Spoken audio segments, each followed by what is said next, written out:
이 땅을 살아갈 때에 참 어려운 일이 많이 있습니다. 근데 그 중에서도 좀 많이 어려운 게 그 인간관계의 어려움이 아닐까 이런 생각이 듭니다. 여러분, 이 땅을 살아갈 때 참 좋은 인간관계를 맺고 사는 것, 그 복 아니겠습니까? 오늘 성경 보니까요, 등장하는 사람들이 있죠.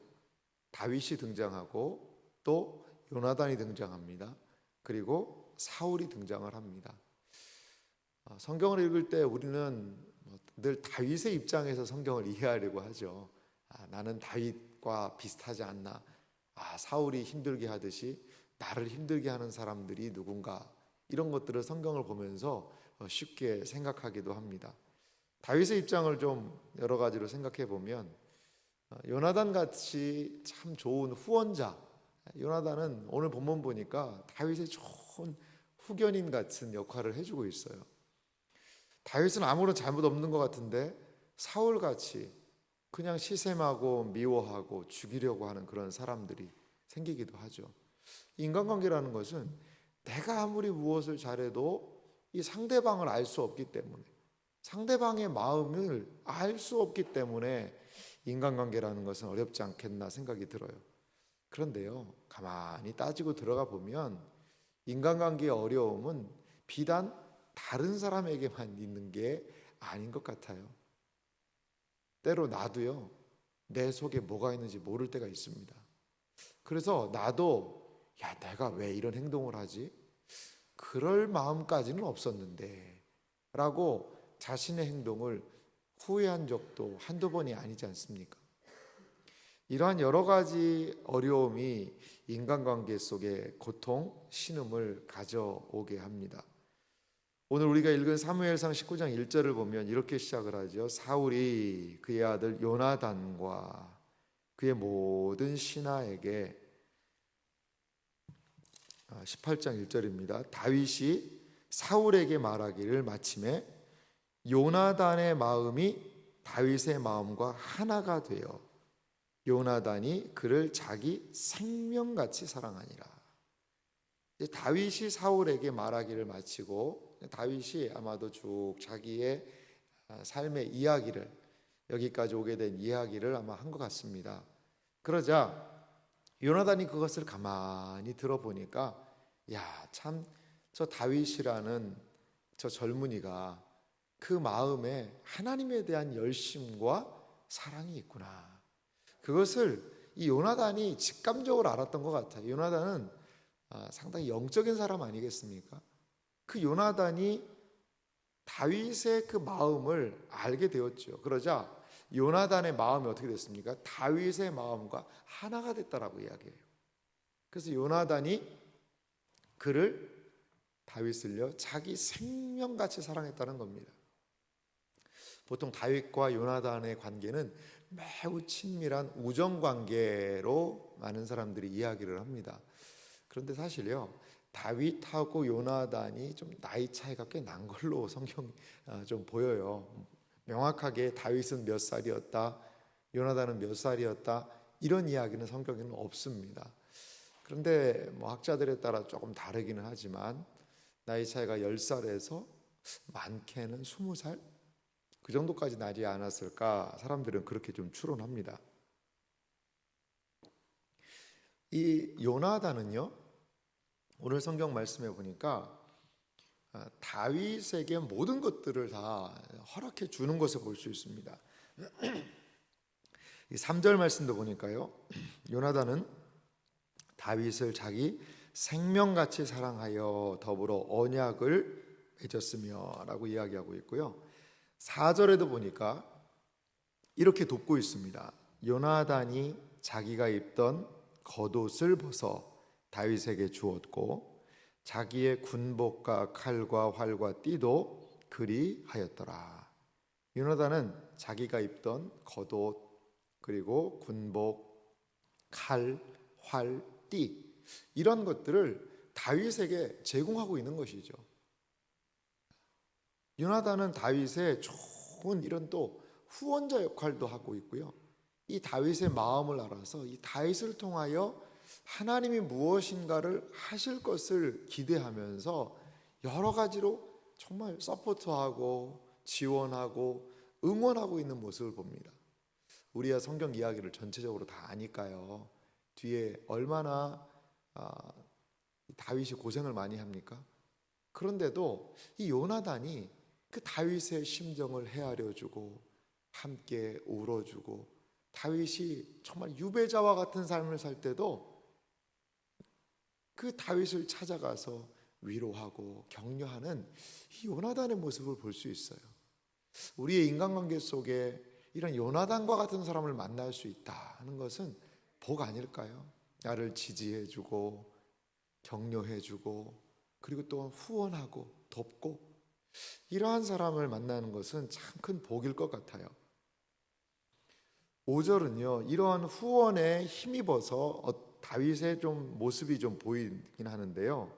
5절 보니까요, 다윗은 사울이 보내는 곳마다 가서 지혜롭게 행하매 사울이 그를 군대의 장으로 삼았더니 온 백성이 합당히 여겼고 사울의 신하들도 합당히 여겼더라. 여러분, 이 한 절을 보십시오. 이 한 절을 보면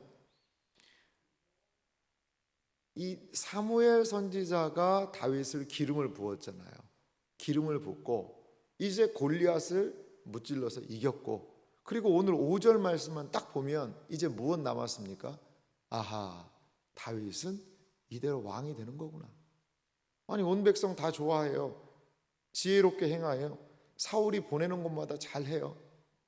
그리고 뭐 밑에 절에도 보면 막 사울이 악신이 들리고 여러 가지 힘듦이 있으면, 야, 다윗 이리 와라. 나는 여러 가지로 많이 몸도 힘들고 뭐 하나님이 너에게 기름을 부었고 그러니까 이제 왕위를 내가 이양한다. 네가 왕이 되라. 이렇게 되면요, 이 스토리가 얼마나 아름답게 흘러가는입니까? 하나님의 뜻이 이루어지는 거고요. 사울은 정말 겸손하게 하나님의 뜻을 받들고 다윗은 겸손하게 그 일들을 감당할 수 있고, 얼마나 복된 이야기가 될까요? 5절만 보면 그렇습니다. 근데 우리는 알죠. 다윗이란 이 사람이 왕위를 얻기까지 얼마나 많은 고생을 했는지를 우리는 알고 있습니다. 다윗도 아마 그런 생각했을 수 있어요. 야, 내가 이게 기름 부음을 받았더니 이 사무엘 선지자가 기름을 부어줄 때는 뭐 아무것도 몰랐는데, 야, 이렇게 해서 왕 되는 거구나. 기름 부음의 효력이 이런 것 아닐까? 아마 그는 이렇게 생각했을 수도 있어요. 하지만 문제가 발생하죠.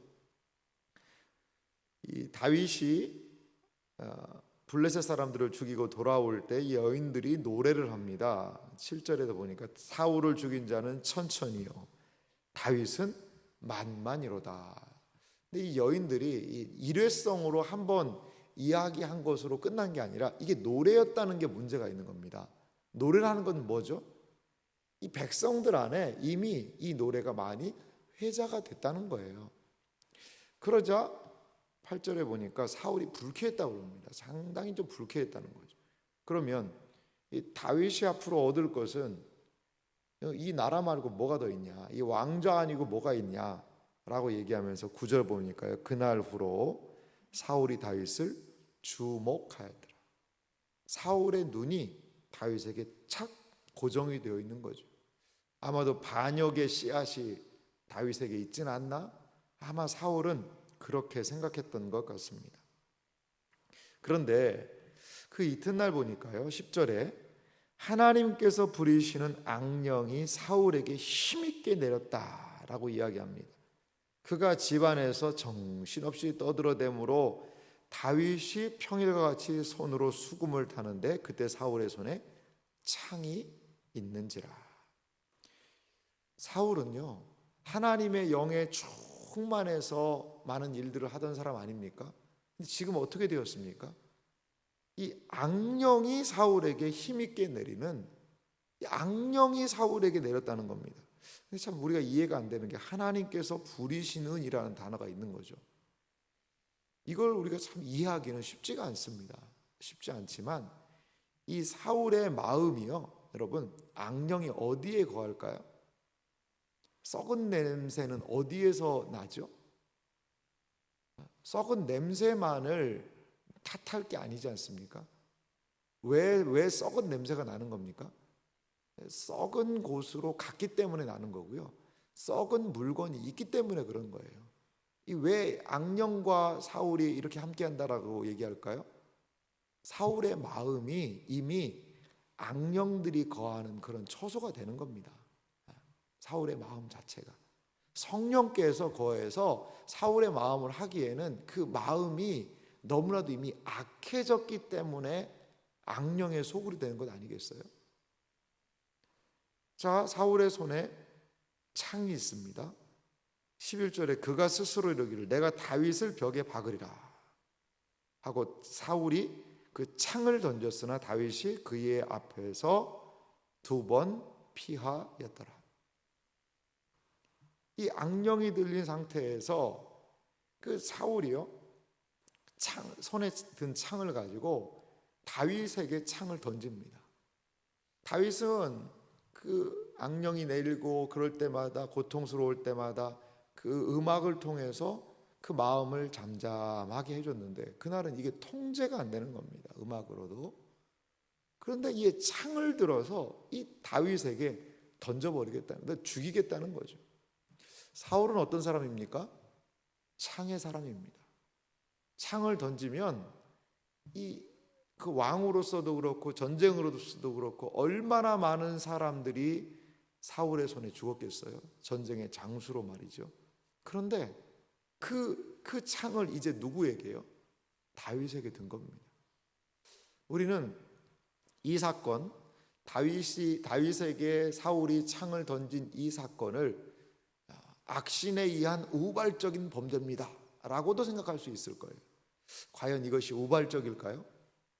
사울이 창을 던지기까지 이미 그 마음속에서요 다윗에게 수만 번 창을 던졌던 겁니다. 수만 번 생각한 거예요. 어떤 사람들은 내가 술김에 그 잘못했다 여러 가지 얘기하고 실수다 얘기하지만요, 행동화 되기 전에 이미 그 마음 속에는 수천 번 수만 번 그거 생각했을 거예요. 사울도 마찬가지죠. 주목해서 보는 거죠. 나보다 인기가 많아? 나보다 높아져? 백성들의 인기를 차지해? 그러니까 이 마음 속에 미움의 감정이 생기는 거죠. 미움의 감정이.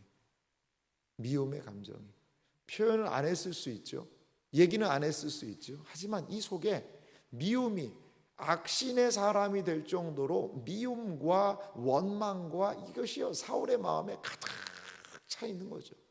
그러니까 조금만 이야기를 해도 화가 나고, 그리고 그게 달하니까 이제 창을 드는 겁니다.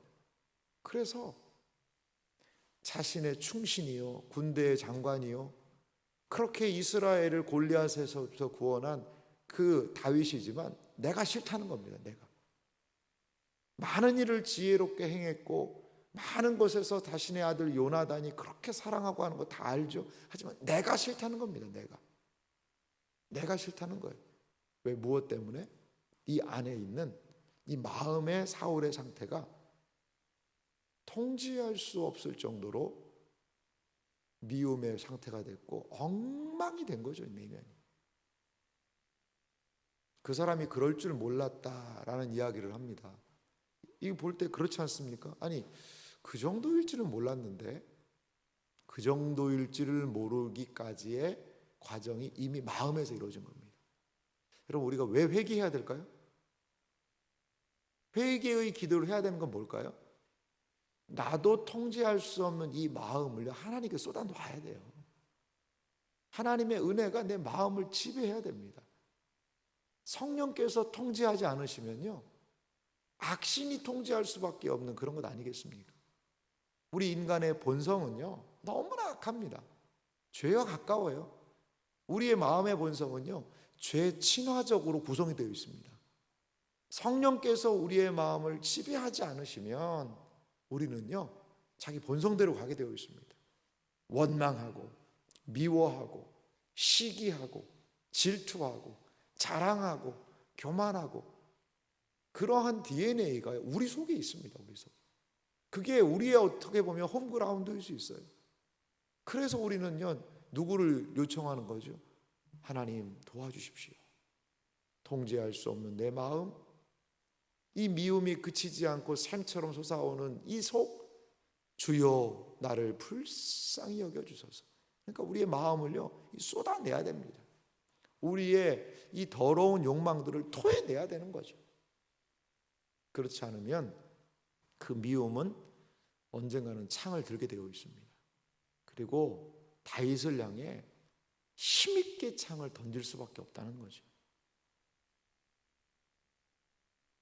하지만 12절 보십시오. 여호와께서 사울을 떠나 다윗과 함께 계심으로 사울이 그를 두려워한지라. 지금 여호와께서 사울을 떠났다는 것을요, 이 창 던지는 사건을 통해서 사울이요 직감하게 되었습니다. 왜 직감했을까요? 아마도 사울은 지금까지 창 던지면 백발백중이었을 거예요. 창 던지기의 명수였을 거예요. 여기 참 저는 11절에 있는 2번 피했다는 말도 참 마음이 좀 찐해집니다. 이 다윗의 됨됨이를 알 수 있는 게 그 창을 해서 사울이 던졌는데 그걸 한번 피했어요. 느낌 알잖아요. 야, 이게 나를 정말 죽이려는 거구나. 그냥 살살 장난으로 이렇게 던진 게 아니구나. 이 원어에서도 보니까 이 창을요 던졌다는 표현이 완전히 막 힘있게 던진 겁니다. 세게. 근데 그렇게 창이 날아오는데 한번 피하고 가만히 서 있었다는 거죠. 그래서 2번째 아마 사울 옆에 창이 있는 걸 또 던졌던 것 같아요. 그 2번 던질 때까지 그 곁에 있었던 거죠. 그것도 참 대단한 것 같아요.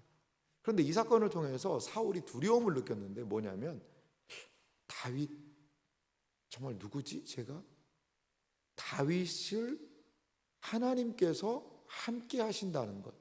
나는 하나님이 떠났는데 그래서 막 어떻게 보면 절규하고 무엇인가를 하려고 하고 있는데, 또 다윗 왜 제가 저렇게 승승장구할 수 있지? 어떻게 내 창을 피하고 이렇게 할 수 있지? 사울은 이 사건을 통해 다윗을 두려워하게 됐다는 거죠. 자기의 창에 녹슬미 두려운 게 아니라 어떻게 이런 일이 있을 수가 있지라는 것을 생각하면서 말이죠. 그래서 사울은요 이 다윗을 궁궐이 아니라 먼 지방으로 아마 보냈던 것 같습니다. 어떻게 보면 좌천의 성격이 좀 있는 것 같아요. 하지만 거기에서도 모든 것들을 지혜롭게 행했다는 거죠. 14절 보니까 다윗이 그의 모든 일을 지혜롭게 행하니라 여호와께서 그와 함께 계시니라. 다윗의 지혜의 근원, 다윗이 지혜롭게 행할 수 있었던 것, 그것은 하나님이 함께 하셨기 때문이라는 겁니다. 사실 다윗에게도요 사울의 DNA가 있죠. 사울처럼 그 욕망이 있죠.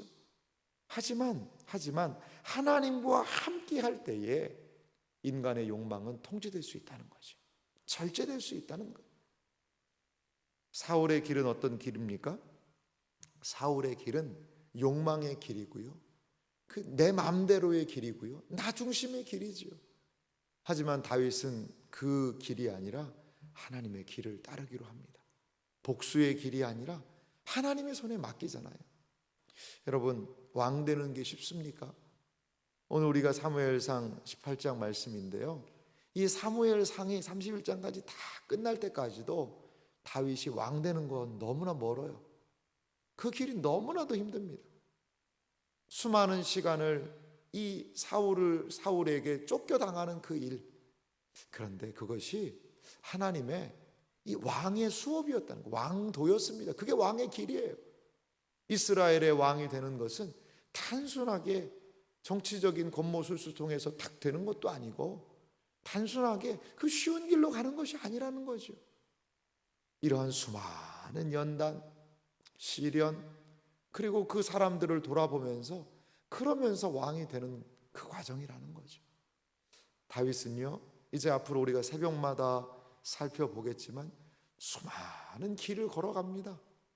그런데요 나중에 보니까 그 어려움 속에서, 그 피난의 길에서, 그 숨어서 지내는 그 과정 속에서요, 정말 다윗과 함께 할 수 있는 개국 공신과도 같은 사람들을 만나게 돼요.